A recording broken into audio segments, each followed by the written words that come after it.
Good evening, folks, and welcome once again to the Hour of the Time. I'm your host, William Cooper. We continue where we left off last Friday night, February the 12th.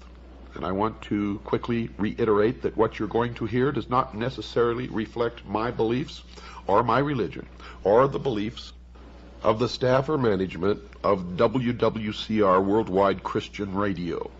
What you are hearing, folks, is for the first time in history the public revelation of the origin, the history, the dogma, and the identity of those who operate in secret to bring about a worldwide totalitarian socialist government. They are known to Christians as Mystery Babylon. It is an ancient religion. Now get a pencil and paper ready, because if you did not tape last Friday night's broadcast, or if you did not hear it, you must order it. You must order it. You have to have this information. And if you have any possible way to tape tonight's broadcast, either tape it or order this tape. You can order studio quality tapes from us, and I will give you that information later in this broadcast. Make sure, as always, that you have pencil and paper or pen and paper by your side at all times. You will want to write down important portions of this broadcast, and you certainly will want to get our address and phone number and the price of the tapes. Those of you who are smart enough to know what is transpiring here know that these are historic broadcasts, and by making these broadcasts, I have sealed my fate. The sun enters each heavenly sign or house of the zodiac in what is called the 30th degree, and leaves at the 33rd degree. Thus God's Son is said by the ancients to begin his ministry at 30 and dies at 33. A Freemason is not told the truth of the object of his worship until he attains the 30th degree. And this is why the highest degree in Freemasonry is the 33rd degree, for no one can rise higher than the sun. When viewing the shimmering rays of sunlight on a body of water at dawn or sunset, one can still see today how God's Son walks on water. It was well understood by ancient man that our weather was caused and controlled by the sun. It was a simple fact that God's Son had the power to control storms at will. The ancient Egyptians taught that he did this as he rested in his heavenly boat while crossing the sky. Thus we read that God's Son quieted the tempest or great storm on the sea while in his boat. Which boat? The boat of Isis. Ra, the sun god, also known as Osiris, in the bark of millions of years in which he traversed the heavens, he wears on his head and accompanies a vast sun disk symbolizing his powers as Lord of the heavens. The boat formed of a serpent bears his eye, and the god is seated on a pedestal representing Mayet, the divine order. Folks, when we stop to realize that every single king, prince, lord, governor, dictator, despotic ruler, civil and social institution, national flag, coat of arms, educational institution, military medal, award, organizational insignia, medallion, badge, emblem, citation, trophy, banner, pendant, political standard, or ensign, agency of government, or religion uses the sun as a primary symbol, then it can truly be said in the mystery school that God's Son is, quote, King of Kings and Lord of Lords, unquote. Here we note another cleverly disguised part of the whole, according to the mystery school, misunderstood and plagiarized story. For they believe that Christianity is a perversion of the mysteries, and that's why they hate Christians. In the ancient world, months were counted according to the phases of the moon. They were called the lunar months on the lunar calendar. Now, since Scorpio, the scorpion, is the astrological sign starting in late October, the first month of autumn, it follows that October, the scorpion, with his deadly backbiting tail, betrays the sun in autumn, leading directly to his death in winter, and is known as Judas. And that's where the October surprise comes from, and I'm telling you right now that Barbara Honegger was a plant. And the 30 pieces of silver were, as the North American Indians would say, 30 moons of silver needed for the month to betray the sun and cause his unhappy death. In relation to this, another interesting point, factually speaking, when a person is bitten by a deadly scorpion, the wound appears to be, or looks like, 2 human lips. The ancients called this the kiss of death. This is why we read that Judas, or October, gives God's Son the kiss, leading to his death in winter. And that is the original October surprise. There was an October surprise in France on Friday, October the 13th in the year 1307. Look it up, but in case you don't, I will cover it extensively later. The next point to be made requires first a little background. Christians have always referred to God as the Father. But viewing God as a father didn't start here. It goes back far into the ancient world. The reason is, according to the mystery religion, our planet was always viewed as our Mother Earth, our Mother Nature, and that's where all this Mother Earth and Earth Goddess comes from in the New Age movement. And since rain, the life-bringing fluid, or the semen, falling from heaven, impregnated and brought life to Mother Earth, it was therefore believed that our Father was in heaven. All this life-bringing intercourse between God the Father and Mother Earth would be after a proper marriage ceremony at a spring wedding.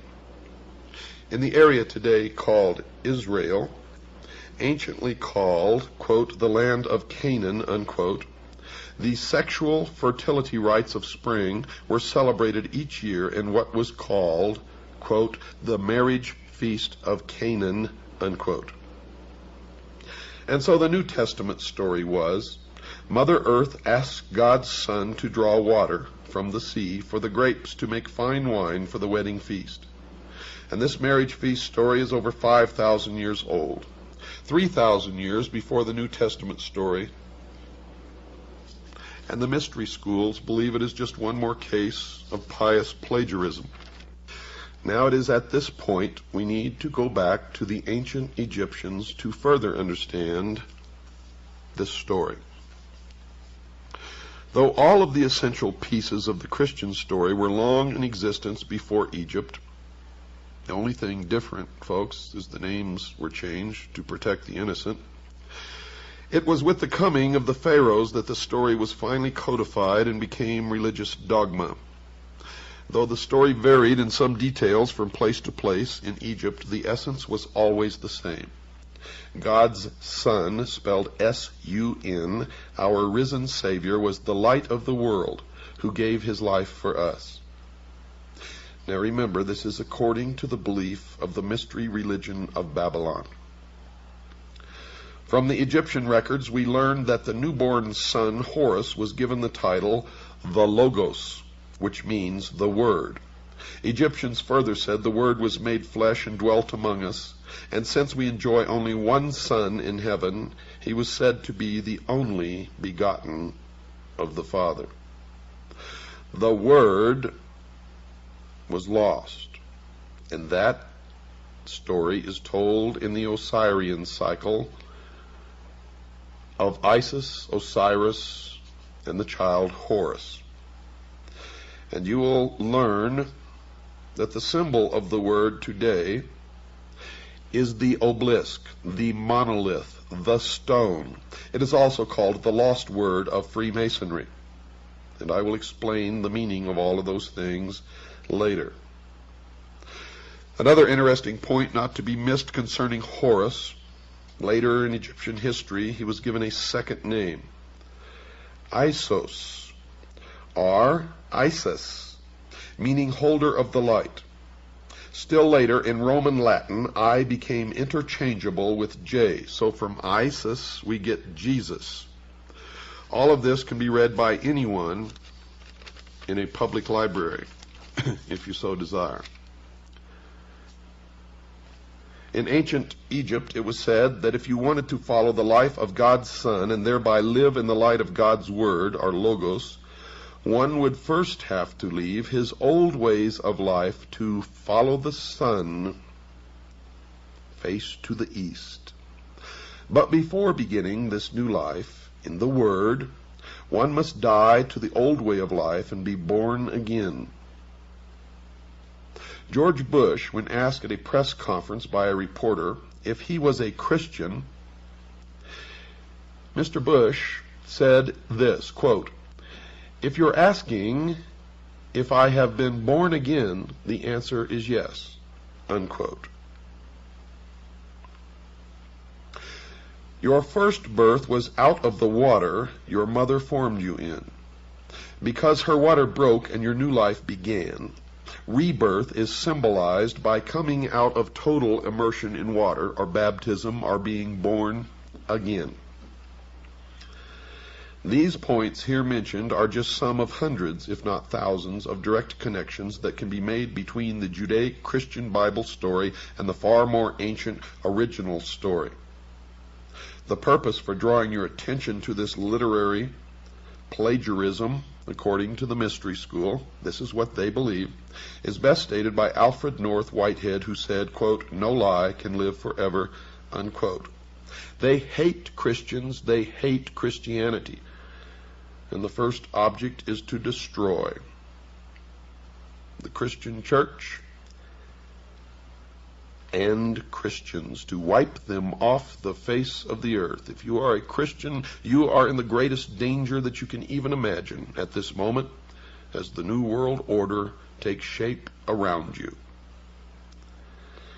Egyptologist Gerald Massey said, quote, "They must find it difficult, those who have taken authority as the truth rather than truth as the authority," unquote. And now for a few thoughts on the Old Testament Word of God, according, again, to the mystery religion.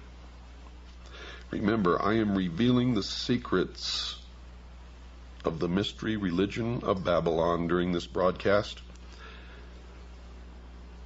At Malachi 4:2, the God of heaven is described as the Son of righteousness with healing in his wings, and it is spelled S-U-N. The Son with healing in his wings. Then in the New Testament, at Matthew 23, verse 37, and Luke 13, verse 34, we see God's Son wanting to gather all under, quote, his wings, unquote. This is most appropriate, for in Egypt the Son was always pictured with his wings, and you see a disc with wings. Now all these pitiful little twits running around calling themselves ufologists, and Zechariah Sitchin, who has perverted the interpretation of the ancient writings, claims that this means that the Egyptians, whenever they drew these or put these hieroglyphics on in their writings, were indicating that UFOs came from other planets, and nothing can be farther from the truth. But this is part of the mystery Babylon deception, trying to convince the people of the earth that we are threatened by some other species from some other planet, so that they can more quickly bring about their new world order, their one world totalitarian socialist government. Don't fall for it, folks. I have found that most of these people involved with the so-called UFO research who are trying to convince you of this are Freemasons, most of them 32nd degree of the Scottish Rite. And evidently they are attempting to do their best toward the furtherance of the great work in order to attain the 33rd degree, which can only be attained by meritorious work to bring about the completion of the great work, which is the destruction of the church, the state, and the enslavement of the mob, which is all of us. I hope you hear me out there.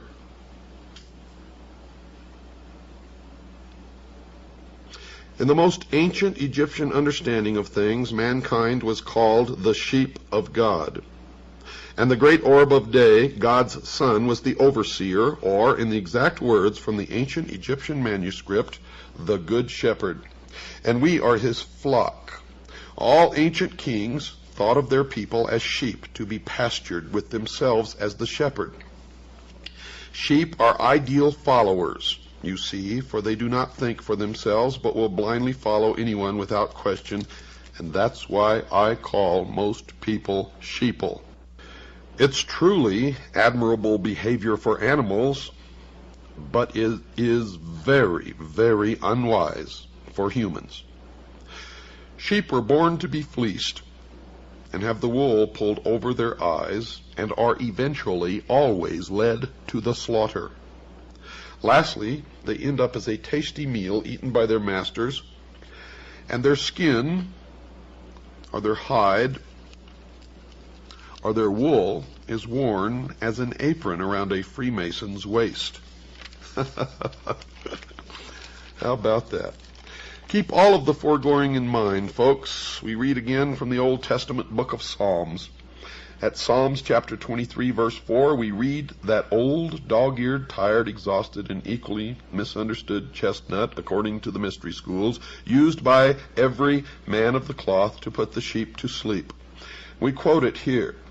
Quote, "Yea, though I walk through the valley of the shadow of death, I will fear no evil, for thou art with me. Thy rod and thy staff, they comfort me." Unquote. Thy rod and thy staff? Here in the book of Psalms, the Old Testament God is pictured with his rod and staff. The rod here mentioned is the king's rod of discipline, and the staff is the shepherd's staff or crook. Now, for the correct understanding of this old verse, any good library book on the Egyptian religion will tell you that the ancient pharaohs were said to be ruling for God's Son, spelled S-U-N, on earth. He was called King of the Kingdom and the Great Shepherd of his sheep. In the hands of the Pharaoh god, whose arms formed the sign of the cross on his chest, were placed the royal symbols of heavenly power: the rod, which was a flail, and the staff. The rod was used to beat those who were disobedient, and the staff with the crook was used to herd the sheep. Incidentally, Jesus is pictured not only with his shepherd's staff, but at Revelations 12, verse 5, and Revelation 19, verse 15, is also said to rule with a rod of iron. And I have pictures here of all of this. You can't see it, but you can go to the library and find this stuff. Our research has been thorough, and we have managed to place members of Kaji within the Masonic lodges, and we have verified everything that we are telling you here now. We have infiltrated the lodge.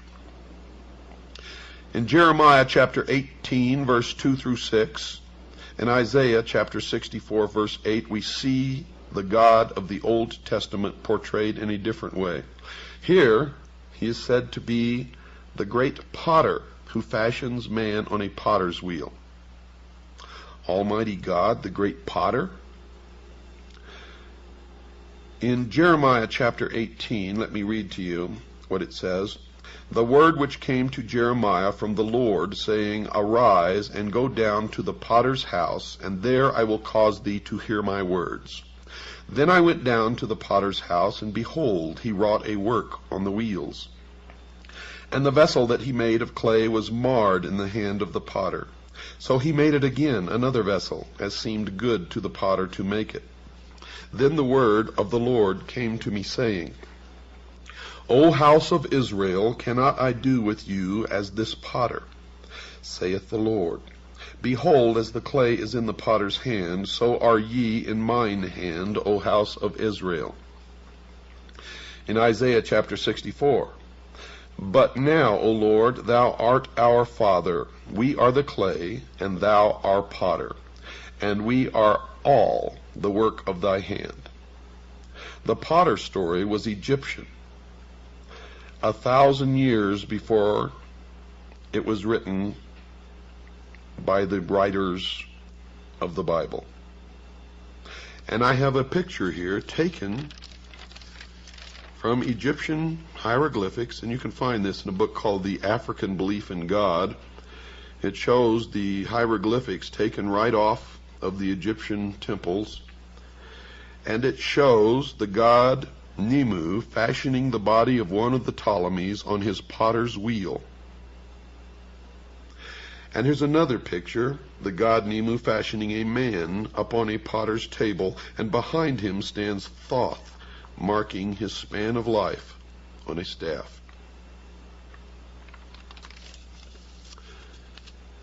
In Egypt, God's risen son was Horus. At 12 noon he became the Most High.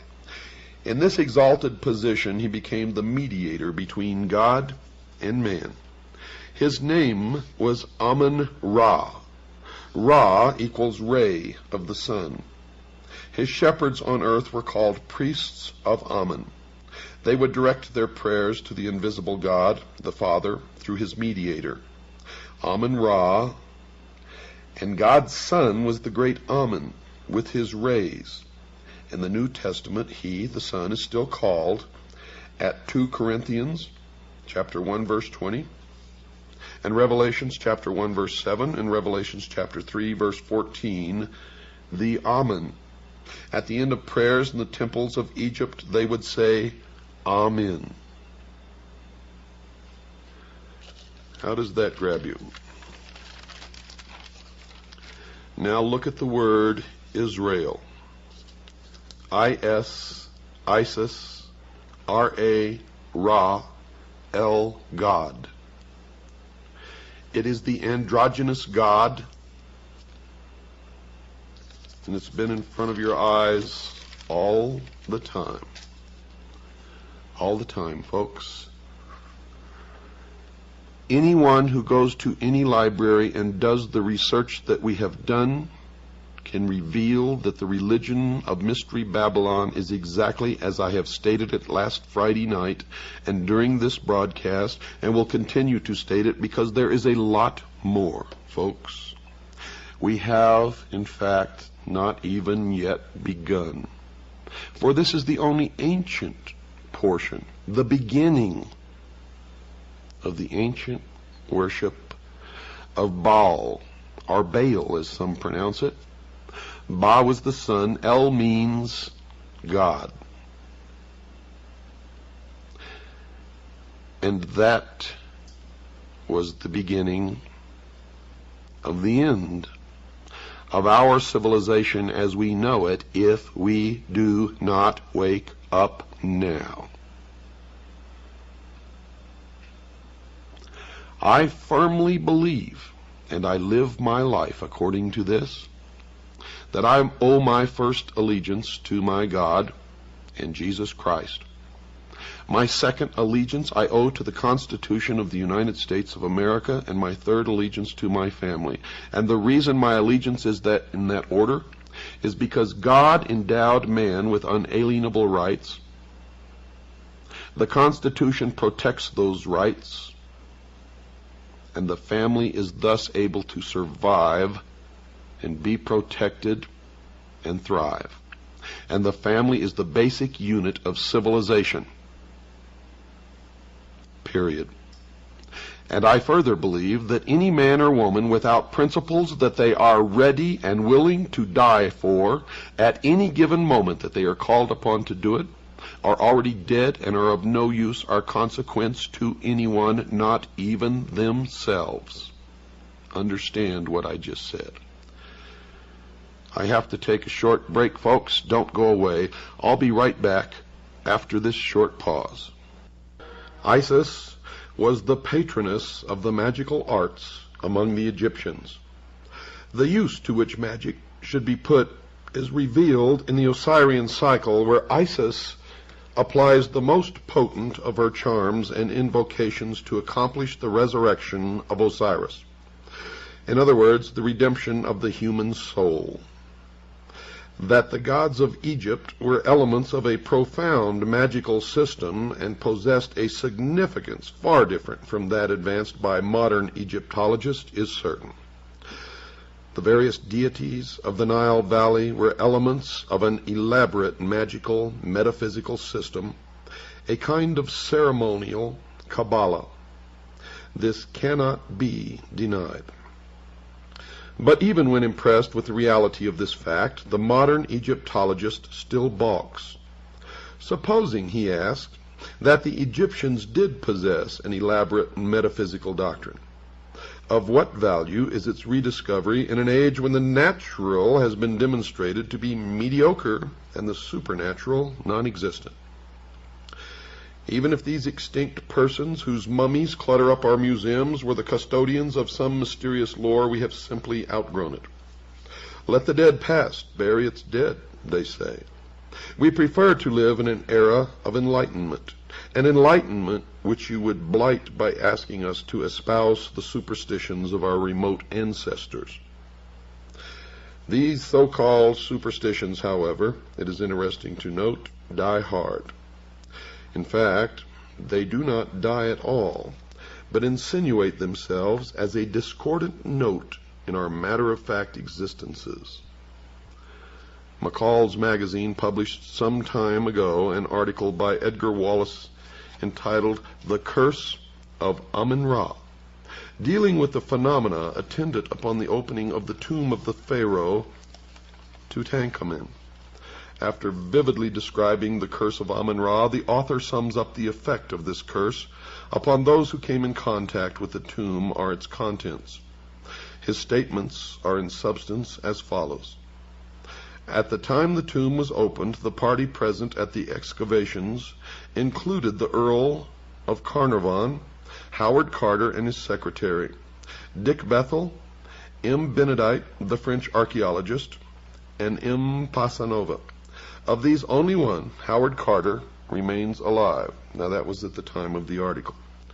Colonel Aubrey Herbert, Carnarvon's half-brother, and Evelyn White, who also entered the tomb, were both dead within a year, one by suicide.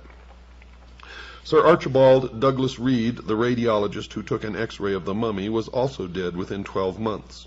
And Professor Lafleur of McGill University, the first American scientist to examine the death chamber, did not leave Luxor alive. Wolfe Joel visited the tomb and was dead within a year. Jay Gould was taken ill within the tomb and died. Attendants whose duty it was to look after the exhibit from the tomb in the Cairo Museum also sickened and died. 7 French authors and journalists visited the tomb, and 6 were dead within 2 years. When they unveiled Tutankhamun, they found a mark upon his face, and by a strange coincidence, the mark left upon the face of Lord Carnarvon, which presumably caused his death, was in exactly the same spot and of similar appearance. Nor does this list include the numerous native workmen who perished from the curse. Only recently, another name was added to the long list associated with the tragedy. Arthur Weigall, after a long and mysterious illness, similar to that defined in the curse, is the most recent victim. The eminent authority on antiquities, Dr. Martis, said, quote, "The Egyptians for 7,000 years possessed the secret of surrounding their mummies with some dynamic force of which we have only the faintest idea," unquote. Over the entrance to the tomb of Tutankhamun was a magical tablet inscribed with strange hieroglyphics. Dr. Martis named this tablet the Stela of Malediction, for it pronounced a fearful curse upon any sacrilegious person who might violate the sanctuary of the deified head. And it was called the Stele. The words upon the stela were as follows: O ye beings from above, O ye beings from below, phantoms riding the breaths of men, ye of the crossroads and of the great highways, wanderers beneath the shade of night, and ye from the abysses of the west, on the fringes of the twilight, dwellers in the caverns of obscurity, who rouse terrors and shuddering, and ye walkers by night, whom I will not name, friends of the moon, and ye intangible inhabitants of the world of night, O people, O denizens of the tombs, all of you approach and be my witnesses and my respondents. Let the hand raised against my form be withered. Let them be destroyed who attack my name, my foundation, my effigies, the images like unto me." Unquote. Can modern Egyptologists and scientists in all branches and departments view lightly the culture of the Egyptians if their researches into the forces of nature gave them such strange power and enabled them to master natural laws of which modern learning has no knowledge or conception?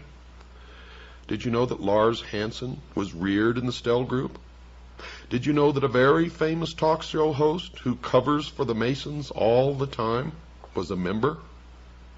Also was heavily involved with the Communist Party? Did you know these things? Do you ever bother to check, you who listen to these people and believe them blindly? You, the sheeple of the world? Circumstances so extraordinary as the curse of King Tutankhamun simply overtaxed the theory of mere coincidence, folks. Nor is this an isolated case, as those will remember who read the accounts of the Cleopatra mummy curse many years ago. It will also be noted that in this age of moral certitudes, the story of the Tutankhamun curse had no sooner been broadcast than several of our large museums were deluged by gifts of Egyptian antiquities from private individuals who no longer desired to own them. And these persons, most of them well educated, as modern education goes, were not superstitious. They were just careful.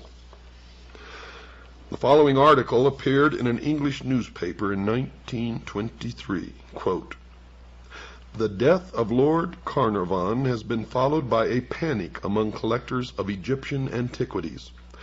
All over the country, people are sending their treasures to the British Museum, anxious to get rid of them because of the superstition that Lord Carnarvon was killed by the Ka, or double of the soul of Tutankhamun. These fears are, it is hardly necessary to state, absolutely groundless." Unquote.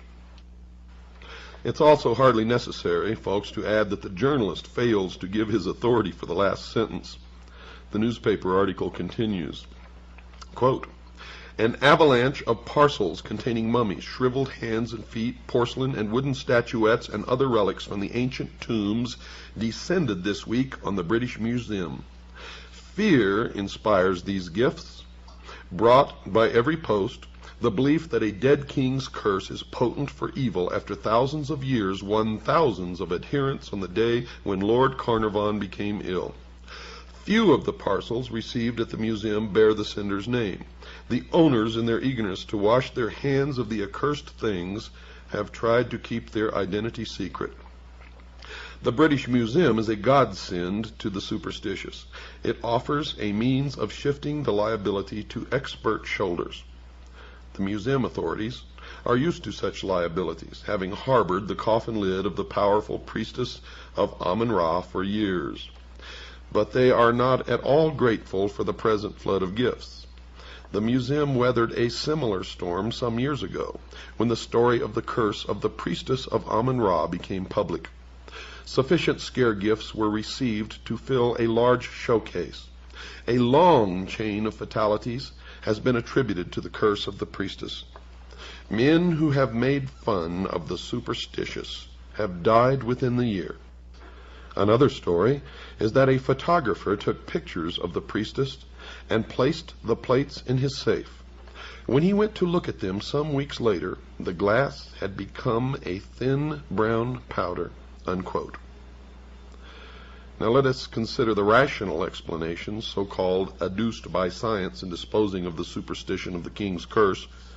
Dr. Frederick H. Cowles, FRGS, famous British scientist, declared in an interview years ago that Lord Carnarvon and a number of workmen engaged in excavation met their deaths as the result of a poisonous and almost invisible dust placed there purposely by the wily priests to bring destruction upon the violators of the dead.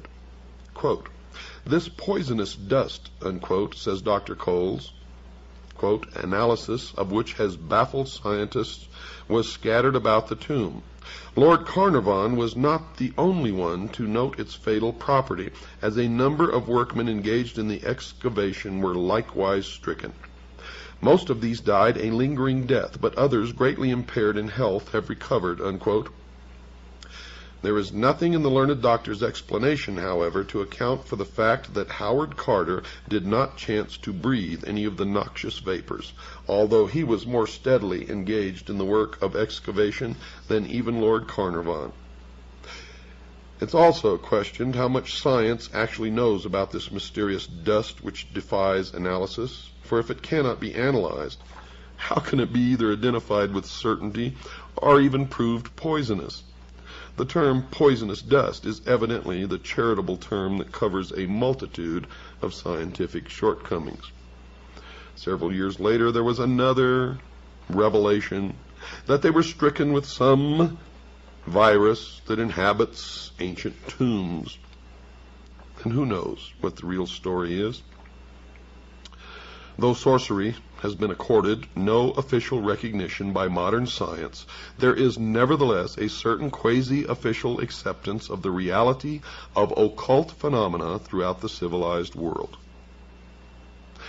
In a newspaper interview, Sir Arthur Conan Doyle illustrates the widespread recognition of the idea that the Egyptians knew how to surround their dead with mysterious guardian agencies which throughout the centuries visited their vengeance upon grave robbers, scientific or otherwise.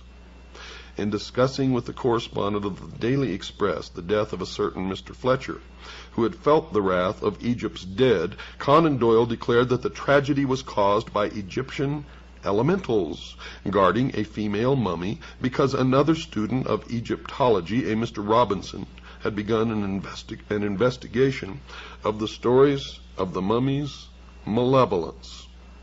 Quote, "I warned Mr. Robinson," he says, "against concerning himself with the mummy at the British Museum. He persisted, and his death followed," unquote. You may wonder where all this is going. But it becomes clear when you understand that the Egyptians inherited the religion of Babylon. So are we to presume that this single phase of ceremonial magic constituted the entire repertoire of the Egyptian thaumaturgists? You see, if they could manifest such surprising power, is it not probable that they possessed a knowledge of other natural hidden forces, forces as yet unknown to the modern public world, which is possibly of inestimable value, which may still be contained within what is called the secrets of the ages, which is guarded by the modern mystery school, which is still the ancient mystery school brought forward through the ages? We are assured in the authorized version, and note I say authorized version of Holy Writ, that the magicians of Egypt changed their staves or rods into serpents in the presence of Pharaoh. The modern scientist does not live who can duplicate that phenomena, yet if he happens to be a good Christian, he is in somewhat of a dilemma. We can pass over all the desperate efforts to disprove the magical powers of the Egyptians as arising not from a mature knowledge, but from a desperate prejudice. You see, magic is too ancient and too universal to be explained away by mirrors, wires, and hinges. In Egypt, we are dealing unquestionably with true manifestations of occult power. The learned author of Art Magic presents what may be accepted as a reasonable, accurate estimation of the priest-magicians of the old Egyptian mysteries. Quote, "They were highly educated, scientific men.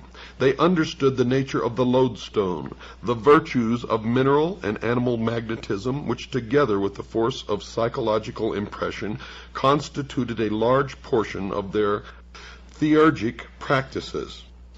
They perfectly understood the art of reading the innermost secrets of the soul, of impressing the susceptible imagination by enchantment and fascination, of sending their own spirits forth from the body, which many modern metaphysical teachers claim that they can do, as clairvoyants under the action of powerful will. In fact, they were masters of the art now known as mesmerism, clairvoyance, electrobiology, etc. They also realized the virtues of magnets, gums, herbs, drugs, and fumigations, and employed music to admirable effect. And no one since has been able to perfect or even come close to their art of embalming the dead." The highly gifted Egyptologist Lenormant acknowledges Egyptian magic as an essential part of their religious philosophy. James Bonwick, FRGS, thus summarizes the powers possessed by Egyptian adepts. Quote, "Egyptian mystics could levitate, walk the air, handle fire, live underwater, sustain great pressure, harmlessly suffer mutilation, read the past, foretell the future, make themselves invisible, and cure disease." Unquote. Now, I have no idea whether to believe that or not, but that is what this expert says. Now, if you doubt the power of magic wielded by the priests of Mystery Babylon, listen to this. For we can compare James Bonwick's account with some other news from Tibet, another land long famous for magic. Dr. Alexander Cannon, a distinguished scientist, a doctor of medicine, a celebrated psychiatrist, a master of arts, and a fellow of the Royal Geographic Society, brought back a strange record from the land of the Lamas. He claimed he saw a tree withered by a pointed finger, a dead man raised to life, the Grand Lama surrounded by a blue aura 3 inches thick, and a human being lifted into the air by pure mental effort. The London County Council called upon Dr. Cannon to resign his post as the head of a noted institution for his remarks, but later, strangely enough, after further inquiry, withdrew the demand. It would seem, folks, that the age of miracles, or at least magic, is not dead. You know, Plato, and I wrote this in my book, was an initiate of Mystery Babylon, and was actually initiated in the Great Pyramid in Egypt, where he lay in the sarcophagus for 3 days and 3 nights. He entered as a mortal man, and according to his writings, emerged as a god, given or imparted knowledge which he was to guard and keep. Remember, they called themselves the guardians of the secrets of the ages. From the writings of Proclus and Iamblichus, we can gain a considerable insight into the principles of Egyptian magic. To the old philosophers, even Pythagoras and Plato, magic was no mystery. According to Proclus, the initiated priests so fully understood the mutual sympathy between the visible and invisible worlds that they were able to change the course of action and focus divine virtues upon inferior natures. And according to Plato, the highest form of magic consisted in the divine worship of the gods, plural. And according to Iamblichus, the priests, through sacerdotal theurgy, were able to ascend from a material state of unconsciousness to a realization of the universal essence, thus coming to an understanding of universal purpose by which the performance of high feats of magic became possible. Thousands of years later, Aleister Crowley claimed the same thing. Now this is significant. It's proper at this point to establish a clear line of demarcation between magic and sorcery. You see, the term magic was not associated with occult jugglery by the Egyptians, but arose from a profound understanding of natural law. Magic, said General Albert Pike, and you will be hearing an awful lot of General Albert Pike during this series of shows. Magic, says General Albert Pike, is the exact and absolute science of nature and its laws. Unquote. From the knowledge of this absolute science arises occult science. Occult merely means hidden, folks. From experience in occult science, in turn, arises the theurgic art. For as surely as man has adapted his physical universe to his purposes, so surely the adept of the mystery school adapts the metaphysical universe to his purposes. To acknowledge that the Egyptians possessed the power of adapting mystical forces to physical ends is to bestow upon them proficiency in the most perfect and difficult of the arts, according to the mystery religion of Babylon. Yet to deny this ability on the part of the Egyptian priests is to deny the evident, and we must resign ourselves to the undeniable fact that they possessed a form of learning which has not been conferred upon this present race, at least publicly.